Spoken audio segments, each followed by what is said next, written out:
Desmond had barely entered his office that morning when he let out a loud scream that startled everyone around him. Within seconds, his colleagues dropped what they were doing and rushed into his office. "Desmond, what happened? Are you okay?" But Desmond wasn't looking at them. He was staring at a spot inside the office, his face filled with terror. "There!" he shouted, pointing with a trembling finger. "Can't you see them?" His colleagues looked in the direction he was pointing, but saw nothing. "See who?" "The Masquerades!" Desmond cried. "They are right there!" Nobody understood what he was talking about, yet Desmond could see them clearly. 3 towering masquerades were dancing in the middle of his office. Their raffia costumes swayed as they moved in circles. Their wooden masks looked exactly like the ones he had feared as a child in his village. Desmond rubbed his eyes repeatedly. The masquerades remained. The creatures suddenly stopped dancing. Then they turned their heads and stared directly at him. Desmond nearly collapsed.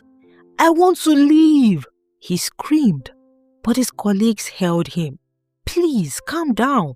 There is nothing here." Desmond looked around desperately. Everyone appeared normal. Nobody seemed frightened except him.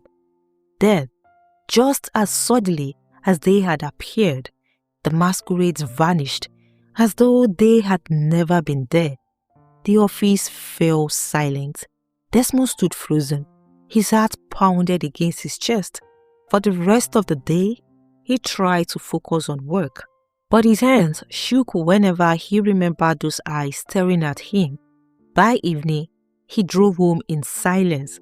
The incident refused to leave his mind. Was he losing his sanity? Was stress finally destroying him?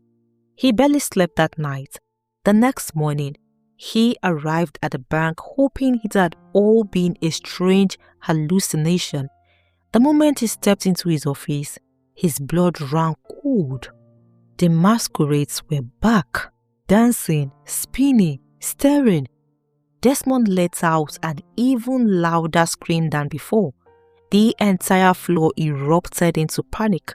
His colleagues rushed into his office again. Once again, they found nothing. Only Desmond could see the terrifying figures. By now, whispers had started spreading through the bank. Some believed he was under extreme stress. Others thought he was having a mental breakdown. His colleagues advised him to take leave. "Desmond, you've been working too hard. You need rest. Take a few weeks off." But Desmond refused. How could rest solve something that looked this real? Then it happened again. By the third appearance, he no longer cared what people thought. He just wanted the torment to stop. That evening, his closest friend sat him down. "You need spiritual help." Desmond hesitated, but deep down, he knew ordinary explanations no longer made sense. The following day, they traveled together to a famous spiritualist. The old man listened carefully as Desmond described everything. When he finished, the spiritualist closed his eyes. Several minutes passed. Then he opened them. "What you are seeing is real." Desmond leaned forward. The old man lowered his voice. "Your village people are after you." Desmond's stomach tightened. "What do you mean?"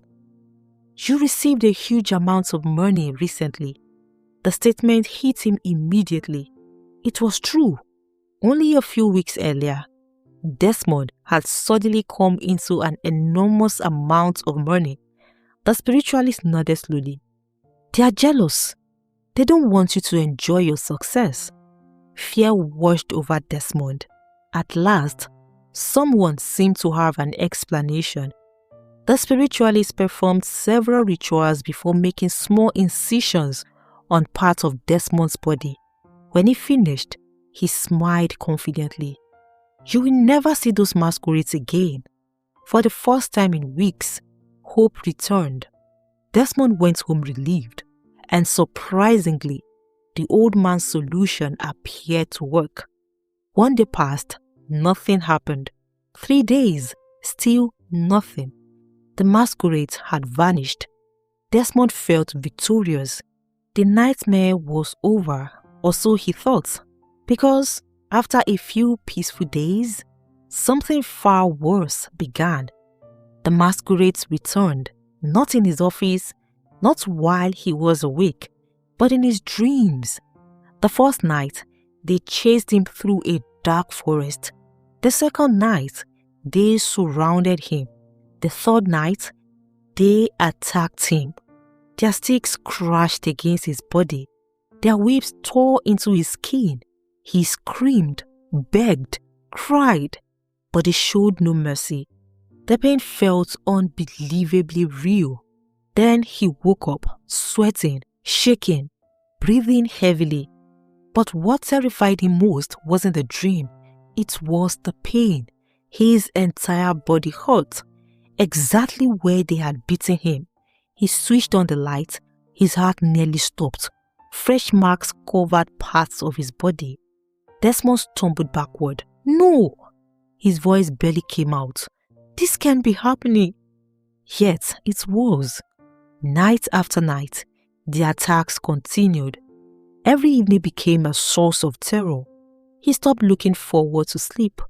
The moment he closed his eyes, the masquerade appeared. The beatings became more violent. The injuries became worse. Desmond began moving from one prayer house to another. He spent money, nothing changed. The masquerades kept coming, every night without fail. That one day, exhausted and desperate, he visited another prophet. The elderly prophet listened quietly. Unlike the others, he asked very few questions. When Desmond finished speaking, the prophet stared at him for a long moment.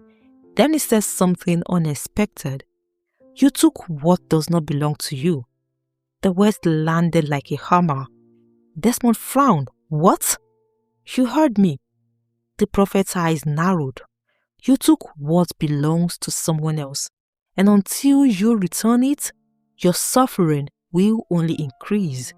Anger exploded inside Desmond. "That's a lie! I have never stolen from anybody. You're just like all the other fake prophets."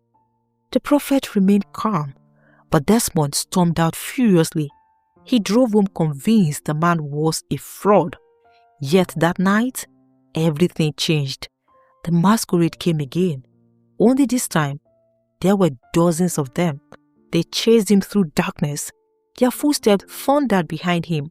Their voices echoed everywhere. He ran until his lungs burned. Then they caught him. The beating that followed was unlike anything he had ever experienced. They struck him from every direction until he collapsed, his body broken, his strength gone. Then in the dream, he watched his entire life flash before his eyes. His childhood, his youth, his rise to wealth. Every secret, every lie, every hidden act, one after another. And then he died. Everything went black. Suddenly, Desmond jolted awake, but instead of speaking, a strange sound came from his mouth. He was barking, like a dog, loudly, uncontrollably. Desmond felt the floor crying. For the first time, he truly believed he was dying. The moment daylight came, he rushed back to the prophet's church. Gone was the pride. He fell to his knees. Tears streamed down his face. "Please, help me, sir. The masquerades are killing me." The prophet looked at him quietly.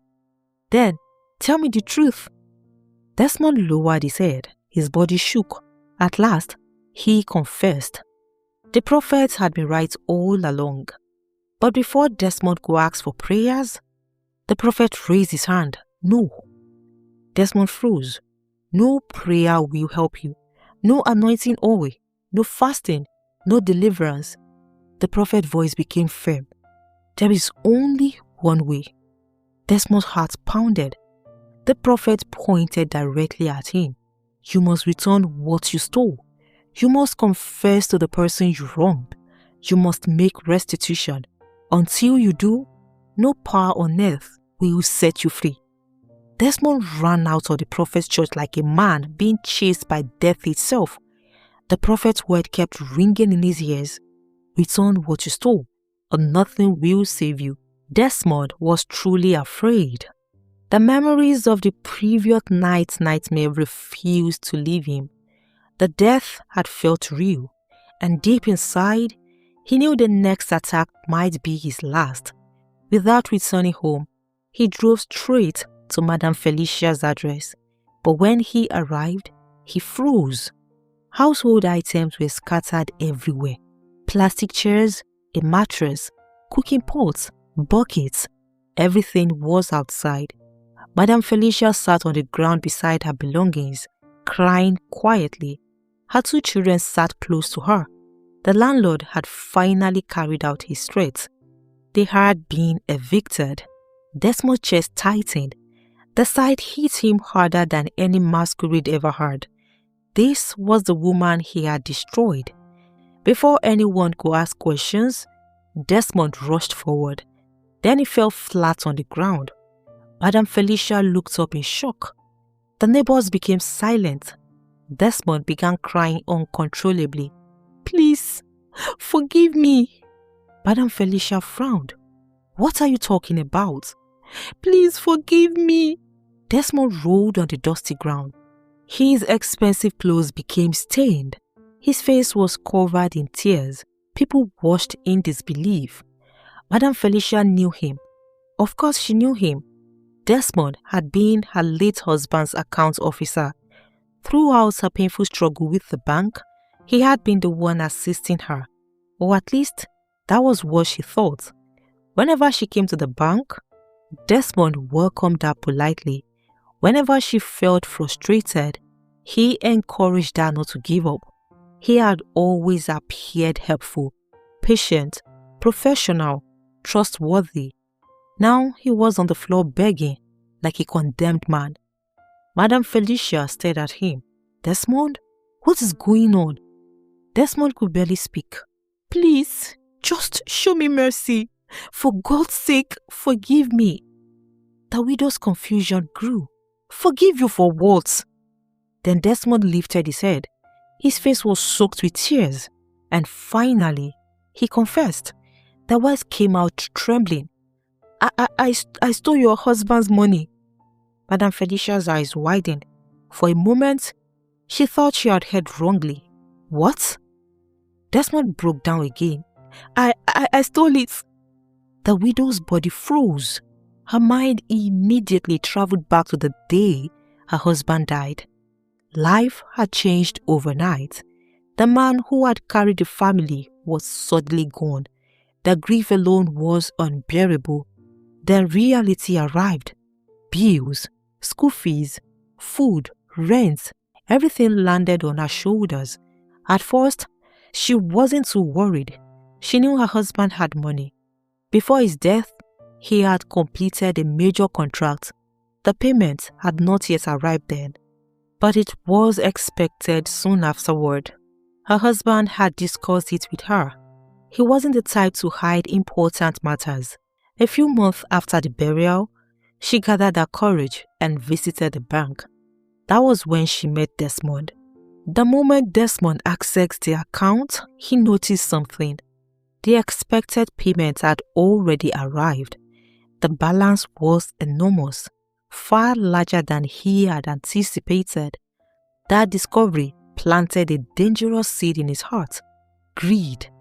From that day forward, Desmond began frustrating her. Whenever she submitted one document, another became necessary. Whenever she completed the requirement, a new obstacle appeared. The delays continued, week after week, month after month. He carefully maintained the image of a helpful officer. In fact, he often personally guided her through obtaining the required documents. That made her trust him even more. She never suspected that the man helping her was the same man secretly working against her. Meanwhile, her life was falling apart. Food became scarce. Her first daughter, who had spent 4 years trying to gain admission into the university, finally succeeded. It should have been a day of celebration. Instead, it became another tragedy. There was no money. The admission slipped away. The girl cried for days. Yet every time she returned to the bank, Desmond assured her everything was being processed. Everything was under review. Everything was normal. Then came the final blow. After months of exhausting back and forth, she was informed that the account contained barely 80,000 naira. Madam Felicia had stared at the statement in disbelief. Nothing about it made sense. She knew the payment was due. Yet, Desmond remained calm, professional, convincing. Perhaps the money had not been paid. Perhaps there had been delays. That was what she kept telling herself. But another voice inside her refused to rest. Something wasn't right. The feeling became stronger with every passing day. And strangely, whenever that feeling came, one image always flashed through her mind. Desmond, again and again. She could not explain why, but she could not ignore it either. Eventually, she made a decision. She traveled back to her village. There was an ancient shrine there. People feared it. People respected it. People believed it answered swiftly whenever innocent people were cheated. Madam Felicia had never imagined she would go there, but desperation changes people. Standing before the shrine, she poured out her heart. She spoke about her husband's death, her suffering, her hungry children, the money that had vanished. Then she made one simple prayer. If anyone has taken what belongs to me, let the gods expose them. If anyone is causing my children to suffer, fight for me. If anyone is lying to me, let them know no peace until they return what they stole. Afterward, she returned to the city. Nothing happened immediately. At least, nothing she could see. But only a few days later, Desmond saw the first masquerade dancing in his office. Back in the present, tears streamed down Desmond's face as he confessed everything. He admitted that he had secretly conspired with criminals outside the bank. Using information he had access to, he helped facilitate fraudulent activity around the accounts while ensuring Madam Felicia remained trapped in endless delays and paperwork. The confession left everyone speechless. Madam Felicia stood silently, listening, watching, waiting. When Desmond finished, she spoke only once. "Return my money." Desmond began shaking. I will. Return every kobo. I will try. Madam Felicia's eyes hardened. No, this is not a matter of trying. Desmond's heart sank. The widow took a step closer. You have 7 days. Tears rolled down his cheek. I was not the only person involved. There are others. They took their own share. I cannot raise everything alone. But Madam Felicia showed no sympathy, and she wasn't interested in excuses. You found a way to take it. Now, find a way to return it. Then she pointed at him. If my money is not complete within 7 days, you will die. The word struck Desmond like thunder. He opened his mouth to speak. Nothing came out. Madam Felicia turned away. The conversation was over, and as Desmond watched her walk away, he suddenly noticed something that made his blood freeze. Standing behind her, where nobody else seemed to notice, a group of masquerades were quietly watching him, waiting, as though they too were counting down the 7 days. From the moment he left Madam Felicia that afternoon, panic became his constant companion. The following morning, Madam Felicia marched straight to the bank. This time, she wasn't there to beg. She wasn't there to submit documents. She was there to report Desmond. The complaint immediately caused panic among senior management. Within hours, Desmond was summoned for questioning. Desmond confessed completely. He admitted to manipulating the process surrounding her late husband's account. He admitted that he had worked with criminal associates outside the bank who specialized in financial fraud. The executives sitting before him could hardly believe what they were hearing. One after another, they asked questions. Desmond answered them all. By the end of the meeting, there was no doubt about his involvement. The bank immediately began disciplinary proceedings. Law enforcement agencies were informed. An arrest was being discussed, but Madam Felicia surprised everyone. "I am not interested in spending years in court." The room fell silent. She continued, "All I want is my husband's money. Recover it, return it, that is all." For Madam Felicia, justice meant restoring what had been taken from her family. Nothing more, nothing less. The investigation quickly revealed the extent of the loss. Almost 50 million naira had disappeared. The bank demanded information about the others involved. Desmond provided every detail he knew: names, phone numbers, meeting places, addresses, everything. Then he began calling them. One after another, nobody answered. He tried again, still nobody answered. Then the messages started appearing. Number not reachable, user unavailable, call failed. A cold feeling settled inside him. They had abandoned him. The moment news of the exposure reached them, they disappeared. Several numbers were permanently switched off. Others had blocked him completely. Meanwhile, the masquerade had become more vicious. Every night was torture. The beatings continued. The dreams became darker. The pain became worse. Some mornings he woke up screaming. Other mornings he woke up drenched in sweat. Sleep had become a prison. By the 5th day, Desmond looked like a different man. His face had lost weight. His confidence had disappeared. Even his own reflection frightened him. Then came the 6th day. The deadline was now only hours away. Desmond checked his account repeatedly. 10 million naira. That was all he could gather.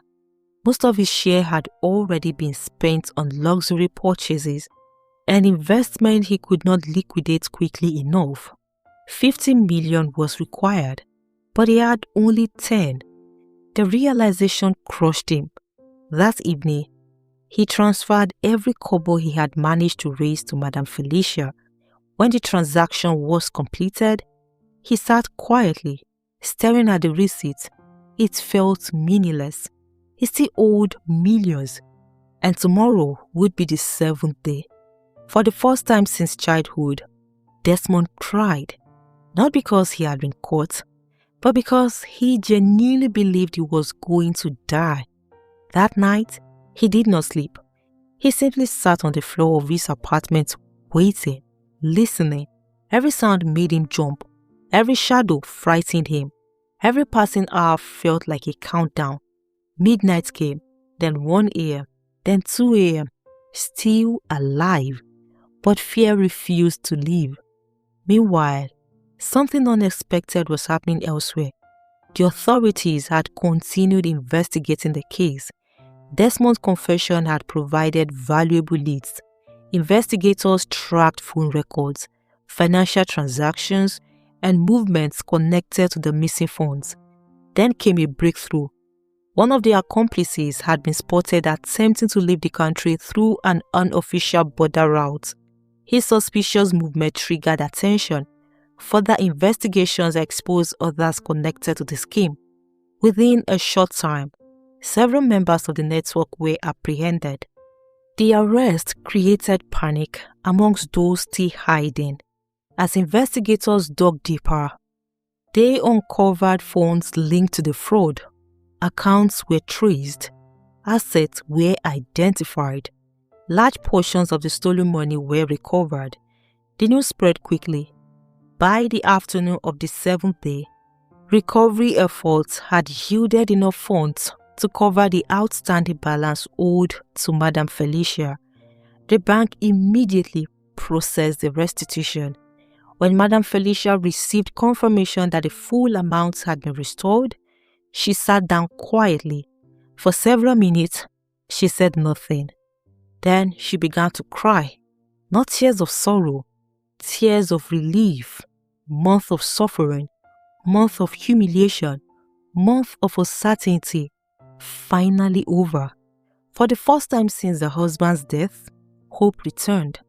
The first thing she did was secure a decent apartment for her family.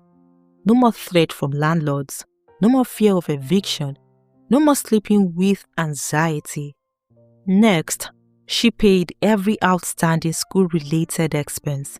Her daughter, whose university dream had been shattered, finally received another opportunity to continue her education. The day the girl resumed school, both mother and daughter wept. This time, they were tears of joy. Then Madam Felicia used part of the money to establish a business, one that could provide steady income and secure her family's future. Slowly, life began improving. The family started healing. As for Desmond, his own story ended very differently. The bank completed its internal investigation. The evidence against him was overwhelming. There was no possibility of keeping his job. No explanation could save him. No apology could undo the damage. The same executive office that once symbolized his success now became the place where his career officially ended. His employment was terminated. Just like that, years of hard work, years of professional achievement, gone. A man who had once risen to the top had destroyed himself through greed. The torment had finally stopped, but the price had been enormous. He had escaped death, yet he had lost almost everything else. And for the rest of his life, he would carry a painful lesson. The money he stole brought him luxury for a few months, but the consequences nearly cost him his soul. If you enjoyed this story, you will love the next one on your screen. Click to watch it now. I'll see you in the next one. Goodbye.